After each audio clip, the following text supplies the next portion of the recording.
രാഹുൽ ഗാന്ധിയുടെ പാർലമെന്റിലെ പ്രസംഗം ബി.ജെ.പിയെ വലിയ രീതിയിൽ പ്രതിസന്ധിയിലാക്കുകയാണ്.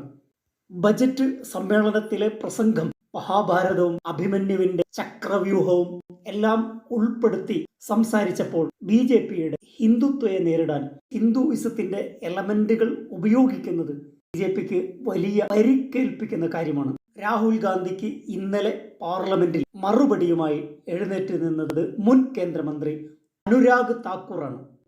അനുരാഗ് താക്കൂർ രാഹുൽ ഗാന്ധിയെ വ്യക്തിപരമായി അറ്റാക്ക് ചെയ്യുകയും പരിഹസിക്കുകയും ചെയ്യുകയായിരുന്നു. ലോക്സഭയിൽ ബി.ജെ.പി നേതാവ് അനുരാഗ് താക്കൂർ നടത്തിയ പ്രസംഗത്തെ പ്രശംസിച്ചുകൊണ്ട് നരേന്ദ്രമോദിയാണ് രംഗത്ത് വന്നത്. എക്സിൽ ആ പ്രസംഗത്തിന്റെ ഭാഗം ഷെയർ ചെയ്തുകൊണ്ട് നരേന്ദ്രമോദി എഴുതിയത്, ചെറുപ്പക്കാരനും ഊർജ്ജസ്വലനുമായ സഹപ്രവർത്തകൻ ശ്രീ അനുരാഗ് താക്കൂറിന്റെ ഈ പ്രസംഗം തീർച്ചയായും കേൾക്കേണ്ടതാണ്.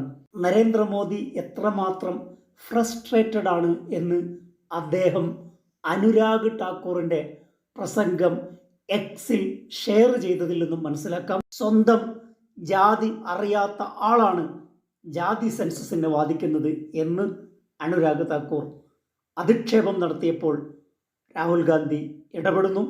നിങ്ങൾ എന്നെ പരിഹസിക്കുന്നത് തുടർന്നോളൂ, ഐ കീപ് ഫൈറ്റിംഗ്, ഞാൻ എൻ്റെ യുദ്ധം തുടരും. ഇതേ പാർലമെന്റിൽ ജാതി സെൻസസ് ഞങ്ങൾ പാസ്സാക്കുക തന്നെ ചെയ്യും. രാഹുൽ ഗാന്ധിക്കും ഇന്ത്യൻ രാഷ്ട്രീയത്തിനും സംഭവിച്ച ഡ്രമറ്റിക് ചേഞ്ച് മനസ്സിലാക്കാൻ ഇപ്പോഴും ബി.ജെ.പിക്ക് സാധിക്കുന്നില്ല. വളരെ നിലവാരം കുറഞ്ഞ ഒരു പ്രസംഗം നരേന്ദ്രമോദി പ്രൊമോട്ട് ചെയ്യുന്നതിൽ നിന്ന് അദ്ദേഹത്തിൻ്റെ പരാജയം മനസ്സിലാക്കാം. രാജ്യസഭയിൽ വയനാട് ദുരന്തം ഉന്നയിക്കുന്നതിനിടെ രാജ്യസഭ ചെയർമാൻ ജഗദീപ് ധൻഖറുമായി രാജ്യസഭ പ്രതിപക്ഷ നേതാവ് മല്ലികാർജുൻ ഖാർഗെ കൊമ്പ് കോർക്കുകയുണ്ടായി.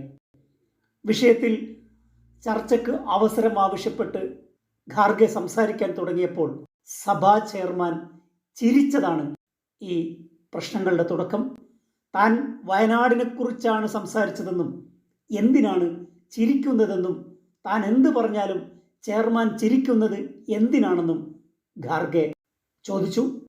ഇതോടെ ഇടപെട്ട ചെയർമാൻ താനും വയനാട് വിഷയത്തിൽ ദുഃഖിതനാണെന്നും ഐക്യദാർഢ്യവും അനുശോചനവും രേഖപ്പെടുത്തുന്നുവെന്നും പറഞ്ഞു. ഒരു ഘട്ടത്തിലും രാജ്യസഭയിൽ അത് ചർച്ചയ്ക്കെടുക്കാതെ വാശി പിടിച്ച ധൻഖറിന് അവസാനം മുട്ടുമടക്കേണ്ടി വന്നു. കേരളത്തിലെ മുഴുവൻ എം.പിമാരും രാജ്യസഭയിൽ വയനാട് ദുരന്തം ഉന്നയിക്കുകയും ധനസഹായങ്ങൾ ആവശ്യപ്പെടുകയും ചെയ്തു. മറ്റൊരു വിഷയമായി അടുത്ത എപ്പിസോഡിൽ. Thank you for watching.